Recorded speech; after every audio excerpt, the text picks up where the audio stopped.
त्रिपिंडी श्राद्ध कर्म के नियमों से क्या लाभ होगा, यह हम आपको आज के पूरे वीडियो में दिखाएंगे। आप उससे अपने बहुत सारे समस्याओं को हल कर सकते हैं। धर्म ध्वजा चैनल सनातन धर्म की आवाज़ है और यह आपको सनातन धर्म के नियमों के बारे में और उसकी अच्छाइयों के बारे में, उसके क्रियान्वयन के बारे में और हम अपने धार्मिक अनुष्ठान पूजन किस प्रकार करें, इसी विषय पे विशेष तौर से आप लोगों को अवगत कराया जाता है। आज का विषय है त्रिपिंडी श्राद्ध के नियम और उससे होने वाले लाभ।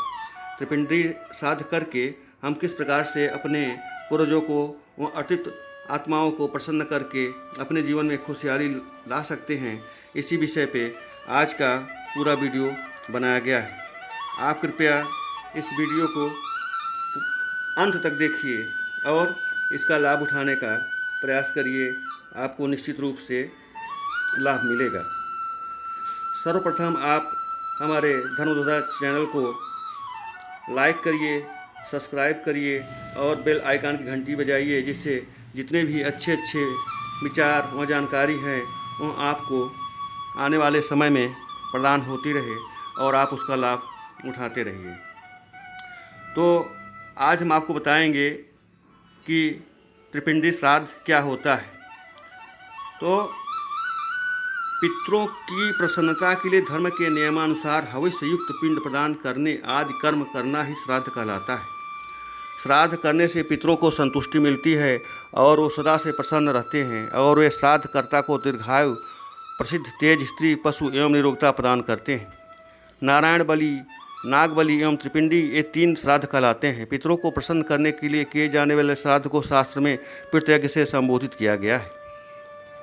पितर ही अपने कुल की रक्षा करते हैं, इसलिए श्राद्ध करके उन्हें संतुष्ट रखें, ऐसा वचन शास्त्रों का है।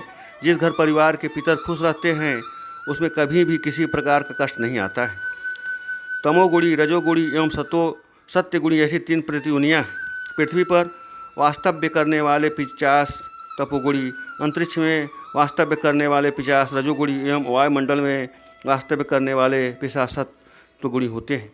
इन तीनों प्रकार के प्रेतयोनि की 50 पीड़ा परिहारार्थ त्रिपिंडी श्राद्ध किया जाता है। हमारे कुल वंश को पीड़ा देने वाले प्रेतयोनि को प्राप्त जीवात्माओं की इस श्राद्ध कर्म से तृप्ति हो और उनको सद्गति प्राप्त हो, ऐसी प्रार्थना के साथ यह कार्य किया जाता है। सोना, चांदी, तांबा, गाय, चावल, काले तिल, उदड़, छत्र, खड़ावा दान देकर यह कार्य पूर्ण होता है। त्रिपिंडी श्राद्ध विधि करने का अधिकार ज्येष्ठ पुत्र अथवा कनिष्ठ पुत्र को होता है। त्रिपिंडी श्राद्ध में ब्रह्मा, विष्णु और महेश इनकी प्रतिमाएं, उनका प्राण प्रतिष्ठा पूर्वक पूजन किया जाता है। हमें सताने वाला, परेशान करने वाला पिशाच एवं प्राप्त जो जीवात्मा रहता है उसका नाम एवं गोत्र हमें ज्ञात नहीं होने से उसके लिए अज्ञात नाम गोत्र का शब्द प्रयोग किया जाता है। अंततः इसके प्रेतयोनि प्राप्त उस जीवात्मा को संबोधित करते हुए यह श्राद्ध किया जाता है। त्रिपिंडी श्राद्ध जीवन भर दरिद्रता, अनेक प्रकार से परेशानियाँ, श्राद्ध कर्म और वैदिक क्रिया शास्त्र के विधि के अनुसार न किए जाने के कारण भूत, प्रेत, गंधर्व, राक्षस, साकड़ी, डाकनी, रेवती, जम्बूस आदि द्वारा पिंडाएँ उत्पन्न होती हैं। लगातार 3 वर्ष तक जिनका श्राद्ध न किया गया हो, जिनको प्रेतत्व प्राप्त होता है और वह दूर करने के लिए श्राद्ध करना चाहिए। यह श्राद्ध किसी भी शिव मंदिर, नदी के किनारे, पीपल वृक्ष के नीचे ही करना चाहिए। यह पूजा अपघाती, मृत्यु, प्रेत पीड़ा, पिशाच बाधा, शापित कुंडली, पितृदोष आदि कारण की जाती है। मानव का 1 मास पितरों का 1 दिन होता है। अमावस्या पितरों की तिथि है।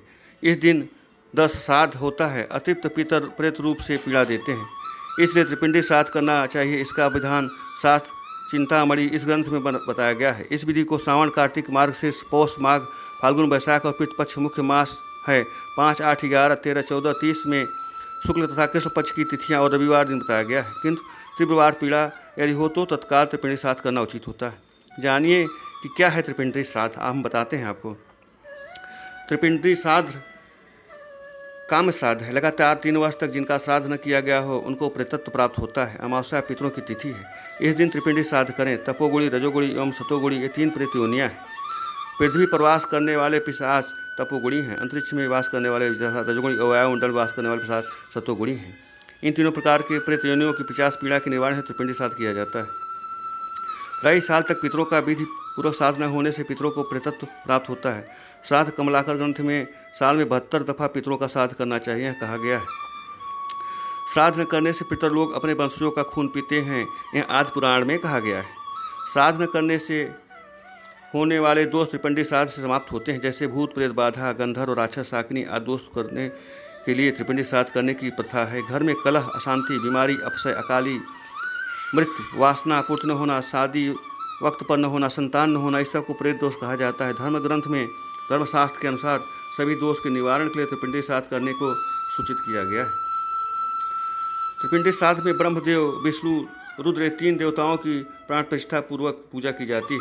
त्रिपिंडी श्राद्ध में सात्विक प्रेत दोष निवारण के लिए ब्रह्म पूजन करते हैं और एव का पिंड दिया जाता है। राजस प्रेत दोष निवारण के लिए विष्णु पूजन करते हैं और चावल का पिंड दिया जाता है।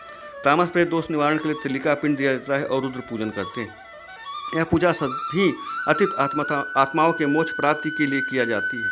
त्रिपिंडी श्राद्ध में अपने गोत्र पितरों के नाम का नहीं किया जाता, कारण कौन सा पितर की बाधा है इसके बारे में शाश्वत ज्ञान नहीं होता। सभी अतीत आत्माओं को मोक्ष प्राप्त के लिए त्रिपिंडी श्राद्ध करने का शास्त्र धर्म ग्रंथ में बताया गया है। त्रिपिंडी श्राद्ध का आरंभ करने से पूर्व किसी पवित्र नदी